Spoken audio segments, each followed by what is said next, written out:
Doing this changed my life with my kids. I'm Dr. Michelle Alden, and today I want to share with you some life-changing tips in helping your child to have better behavior, helping them to listen better, helping to stop misbehavior, helping to with escalation, with dysregulation.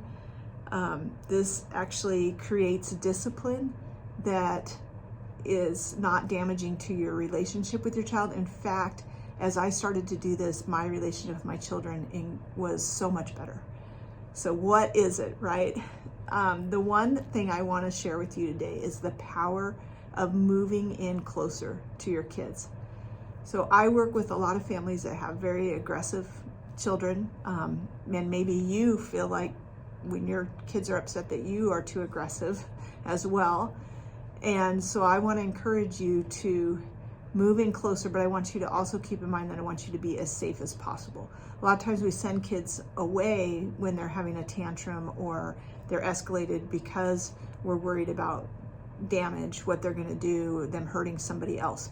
I would recommend that you move in closer to your child as much as safe. I don't want you to get hit, punched, kicked, bit, any of that. So I'm not talking about grabbing a hold of them. I'm just talking about being closer and keeping your child that is causing problems, that is having a bad day, all of that closer. And I'm going to break it down in different ways that we do that. It's such a powerful tool. So I want you to experiment with that this week, working on noticing what happens when you move closer, especially if you notice that they're having a bad day or they're upset. And you can do this calmly and quietly. This doesn't involve you having to say a lot of words. In fact, I encourage parents to say less words. Just be there. Use your presence and just notice what happens. Some kids will escalate at first when you have them come sit with you, when you sit down next to them.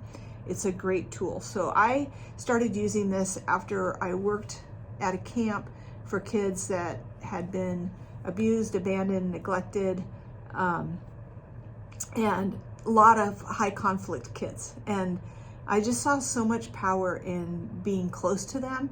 When two of them were having problems, a calm adult coming and just sitting in the middle, and so little need for words or discipline or punishment or, anything, just being there in the presence. And so I started looking at wow, what if my children's misbehavior is a need for me to move in closer? So I just started experimenting with it after I had that experience with this camp.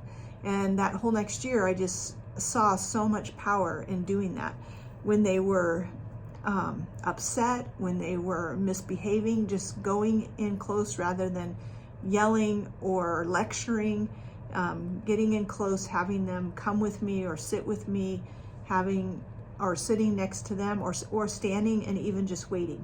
If they had grabbed something that I didn't want them to have, instead of grabbing it out of their hand or telling them over and over to give it to me and being escalated myself, but just getting calm and waiting, sometimes with my hand out for it, sometimes just waiting. And then finally it was like, what?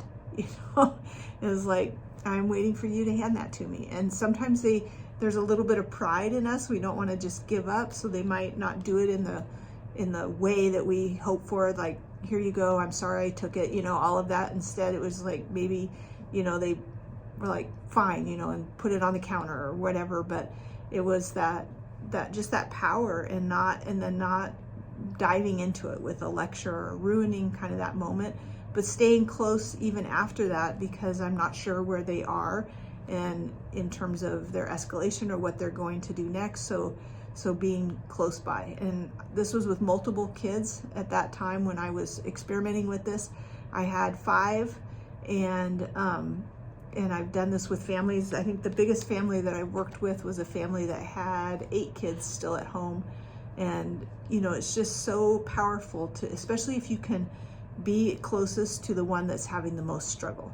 A lot of times we send that child away out of the group, set them apart from all of the drama, all the things that they're creating, but I recommend that you have that child stay in close. So if they're having some conflicts with everybody, it's like, you know what, just come stand by me, or come with me, or, you know, we're gonna do this. I've done this in the car with kids where I just stop and wait. I've even gotten out of the car and sat in the seat with two kids that might be having a lot of conflict. I mean, it is just really, really powerful. So it can help with, if your child is having a meltdown, a lot of times we want to send them somewhere away, right? We've been taught maybe to ignore those, but if you have neurodivergent kids and you've seen their meltdowns, we know that ignoring it will actually escalate them more, where if you can just be calm and wait and tell them, like, we're gonna sit together, but I'm gonna wait till you get calm enough to come sit by me, and have that moment where they kind of reset. So that's kind of what you're looking for when they're having a meltdown. You can do this even in public, because you can have them, you know, they're having a meltdown, you're just gonna stay right there. You're gonna try to get your brain as calm as possible, and your whole goal is to keep them safe and keep everybody else safe. If you need to leave and you can leave, then you can do that. Sometimes when my kids were really little, it was just a matter of like stopping the cart, and it was like, I can't go when you're whining or crying or asking for things, so we'll just stand here for a minute, and when you're ready, then we'll go, you know, and you can go from there. I think sometimes we feel like we have to prove to ourselves, or maybe to the other kids or to other people, that we're doing something about it. But if we're not doing something, we're not able to move, we're not finishing, we have to go out to the car, we have to stop what we're doing, that has its own kind of built-in consequence that is fine, is totally fine. I have a lot of parents that are like, so I'm just gonna sit with them like they're just getting away with it. It's like, they're not getting away with it, because we're not able to do the thing that we wanted to do, and now we have to sit and wait and do a reset. That gets their body calm, and then we can go back to doing the thing that we want to do.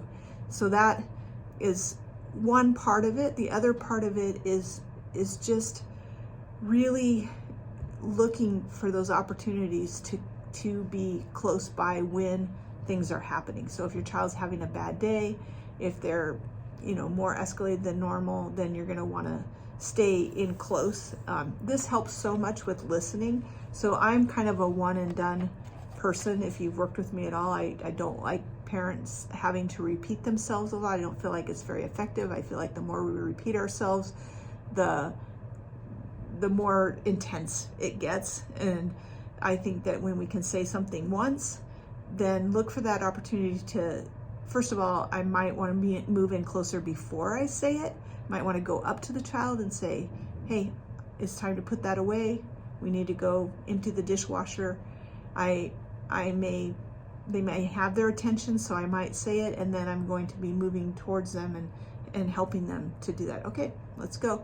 If they are shutting down and refusing, I'm still going to wait. There's just so much power in waiting and being close. If you're just waiting and you're in the kitchen on, you know, or at the table or a different place, or even sitting next to them and you're on your phone, that's not really waiting, and it doesn't really help their brain to follow your brain.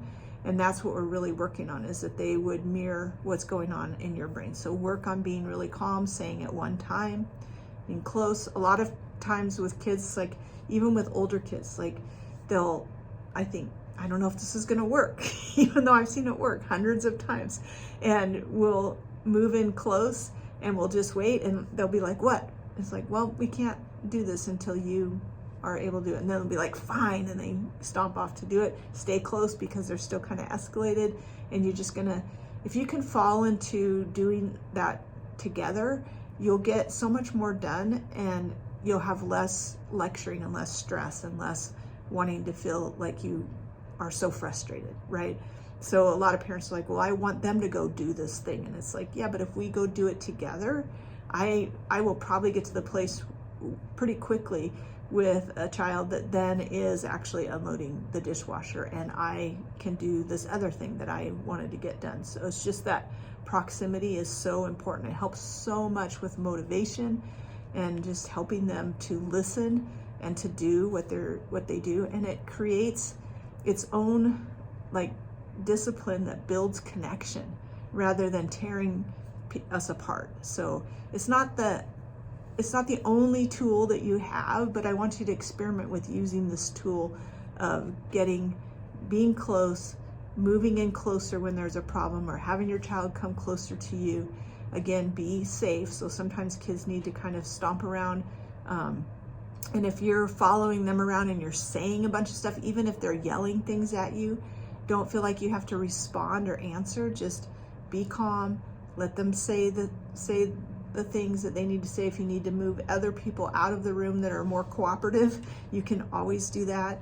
And wait for that moment when they kind of start to come out of it, and then request that they come sit with you and get calm. Sometimes it's enough to just move in close.